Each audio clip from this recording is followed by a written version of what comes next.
All right, this is gonna be my 1 year. Sorry for the wind. My 1 year, almost 12,000 miles. We'll look at the odometer any minute. Of my 2023 Ford Maverick Hybrid, the XLT trim. I just cleaned her up after a couple, probably like 3 or 4 months of winter nonsense. And she's looking nice. Put the ceramic coat on her. But yeah, I'm gonna go through it real quick here, talk about my experiences. I will say, and I think I'm gonna put this in the title, the honeymoon period is over. So to like recap, because it's been a while, I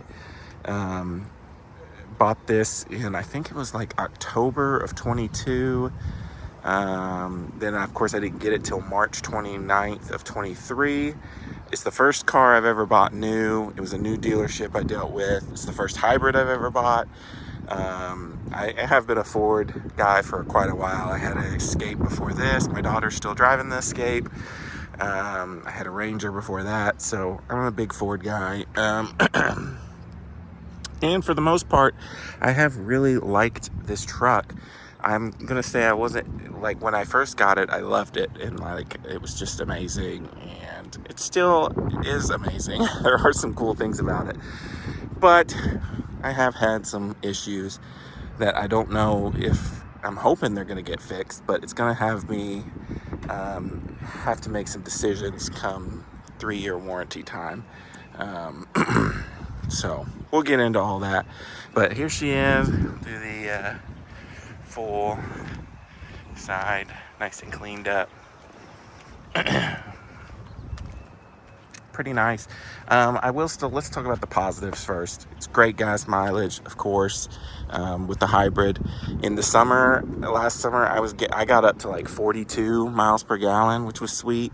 In the winter, it dropped down to 37. Like right now, it's like 37.2 or something on the dash. So I'm assuming that's going to go back up now that it's warmed back up.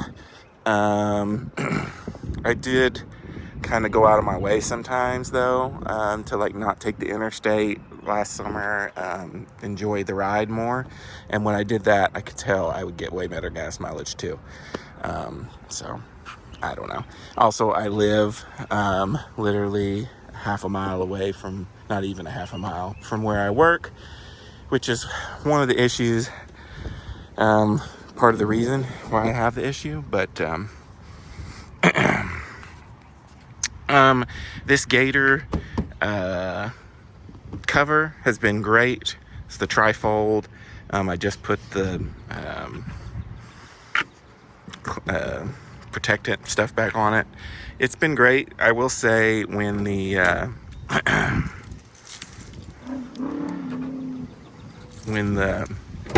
sometimes, so you can see I just washed it and there's a little bit of a leak in there, but I took this on a road trip to Florida and it stayed pretty dry, and that does seem to be the spot for some reason that leaks a little bit. But I would have no issues putting stuff in here and keeping it dry because it was like torrential downpours and it stayed dry. This little flap here sometimes falls off when temperature changes, but you just snap it back on, not a big deal. I like the Ford Maverick liner there that I have, and then I bought this tailgate cover, which was a pain to get on, but it's been great ever since. I do have the tailgate assist that I added on. There's a video of that from back in the day. I have the lettering that I added back then. I added the flaps, mud flaps too. Just now noticing I didn't get, this must have been where it was on the ground. I didn't get the tire shine on that part of the tire. Have to fix that later. I will say, as far as the paint, I have noticed, and that's just a piece of hair, I have noticed a couple chips, but honestly, it could be a lot worse for a year of driving. This one is the one that bugs me the most, if you can see it. But there is one over here somewhere too, but you kind of have to like look for it. But for the most part, I mean, and they're both in the front, which, I mean, come on, you're gonna get scratches in the front. the hood and the rest of the paint and everything is great. Of course, I did put ceramic spray on it right out of the gate, and I applied it twice over last year. And then, yeah, I think I only used it 2 or 3 times last year. And then this year, after my wash just a minute ago, I put it on for the first time this year. So, which is pretty nice. Gives that shine, makes stuff just kind of flow off of it, makes the rain glide off of it. It's pretty good. It's the Turtle Wax spray, ceramic spray. I think I've talked about it before in one of my videos. So, yeah, all the inside stuff too that I got, I really do like. We will talk about a couple things, like these smart liners. I just took them out and cleaned them. I have yet to have to take the back ones out because no one has sat back there and dirtied them up. My front ones were pretty gross from the winter, but as you can see, they clean up really nice, and they go up over the edges really nice. I have the back ones back there, so I just clean them up. I have that little Maverick trash bag, which is handy sometimes. Inside I did finally get this grid situated. I bought this grid off Amazon, and I bought this smart mount charger with MagSafe that plugs it down here, which is really sweet. It does makes some kind of creaking noises. It came with 3M tape, which I put on, so it definitely stays in there. It's not coming out, but if you don't have the phone on the charger, it does like make some creaking noises, which is, I mean, it doesn't bug me, but it might bug some people. I do still have the CarPlay thing that I plug in. I don't leave it plugged in anymore. We'll get to that in a little while. But yeah, everything else, I'm trying to think if there's anything else I added or have messed with. We can get the mileage pulled up here. After a year of driving, I went on one vacation to Florida. So there you go. Goodness. I have, oh man, the mileage went away. I forgot about that. 11,589 mileage. So, almost 12,000 miles, which is what, if you're going by the warranty, that's about it. And like I said, that's with about a little over 1,000 miles where I went on vacation to Florida. That's about what I drive. Like, I go out like once a week. I work really close to my house. So other than going out 40 miles once a week to go see a movie or something, I don't really drive a ton. But that's the average for the warranty, so that's pretty good, I think. So, trying to think, any more positives? It's comfortable.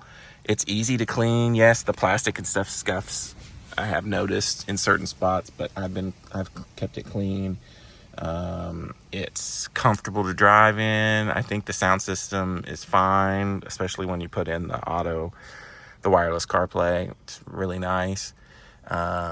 People still, like, I remember having some like a month ago in my car, and they were like, it still smells like a new car in here, which is pretty impressive, I feel like, because I do eat in here and stuff. It gets great gas miles. Like I said, it's down to like 37 right now over the winter, but I got up to 42 last summer, which was awesome. And yeah, for the most part, I've liked it. And there's a video, I got a flat tire like within the first like month of owning it. That was because I hit a pothole. Wasn't nothing to do with, but I got to get real familiar with the spare process, which wasn't too bad. Now I know how to do it. And then I did change out all the blinkers and everything with the LED bulbs from Last Fit.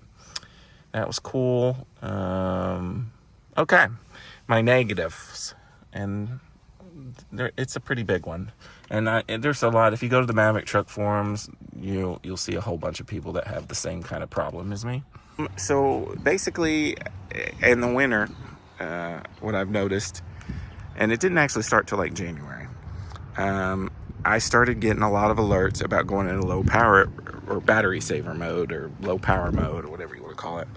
I didn't think anything about it until one day in January, after a particularly cold night. I went to go get in my vehicle and it did not start.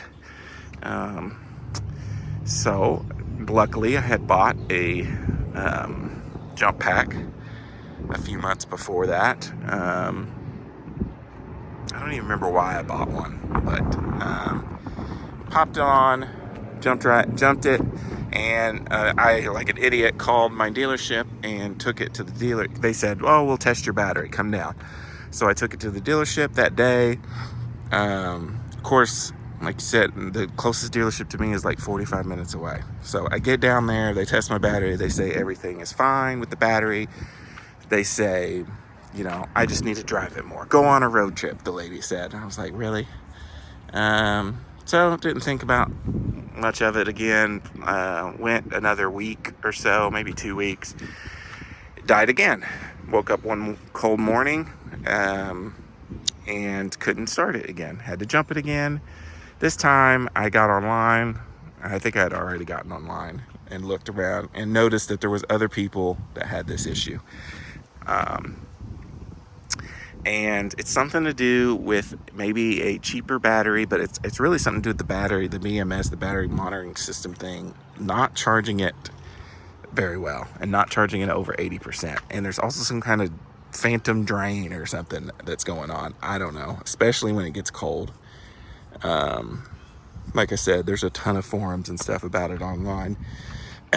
So instead of going back to the dealer, because that was a waste of time last time, after I got online, I found out, you know, there's nothing they're going to really be able to do other than change the battery out. So I bought a battery, the Noco 5 off of Amazon, like a battery tender, battery recharger, battery fixer type thing.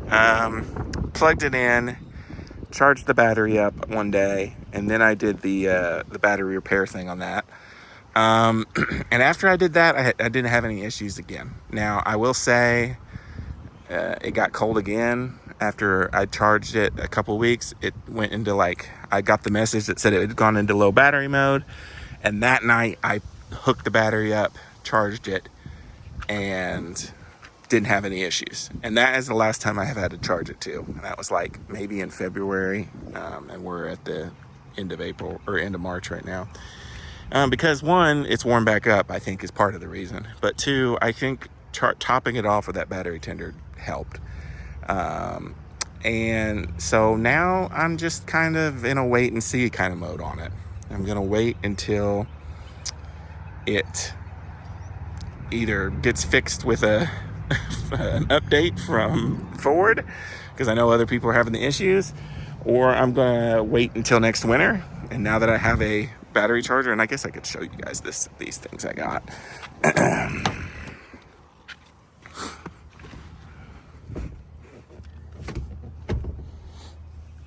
This is the jump starter that I got from Amazon. Next, pal.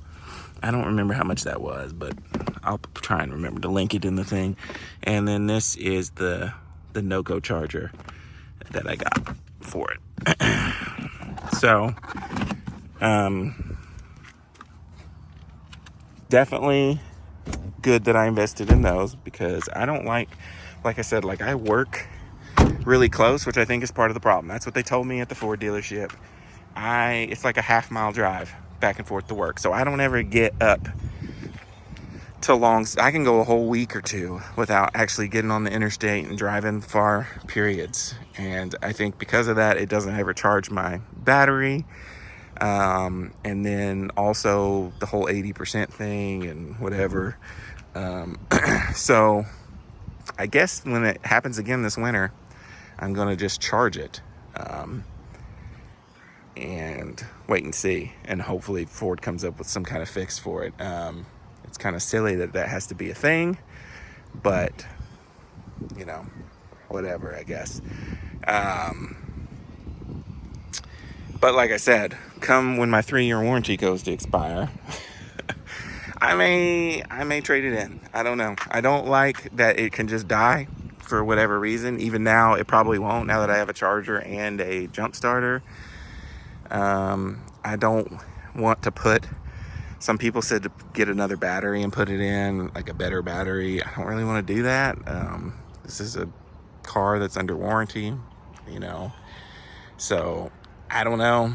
We'll see how this next winter goes, and we'll see how this summer goes and whatever. But come 3 years, I may think about getting something different. But I also have had people who this has happened to on their gas Fords. I think it's just something to do with Ford, like their F-150s. I have a buddy who has a 2023 F-150, and it goes into battery safe mode. Now, it has never just killed over altogether, but yeah. Other than that, there's like 3 or 4 recalls on this, and it's all for dumb stuff like turn signal notification, and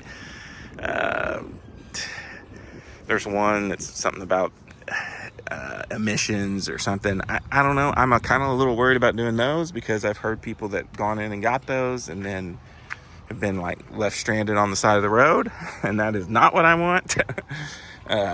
So yeah, I have not had that happen. I just had a couple cold mornings where it hadn't started. Other than that, I'm liking it. I do like it. I just wish, I don't know. I wish I didn't have that weird no start issue twice over the winter. But other than that, I still like my truck. We'll see. Let's go another year, see how it goes with my Charger and with my jump starter. And yeah, I guess back to regular scheduled programming for all my other Rainy Cage subscribers who are like, why is he talking about his truck? I normally review movies and go through my physical media collection, but I still get stopped all the time about this truck. It's crazy, usually from older people. They just really like it. I have been seeing them more around. As a matter of fact, I work in a really small town, and somebody I work with got one, 24 gas XLT, but same color as mine. It looks identical when I park next to them. So seeing them more around. I hope Ford takes care of this weird battery issue, and I can love this truck for many, many more years. But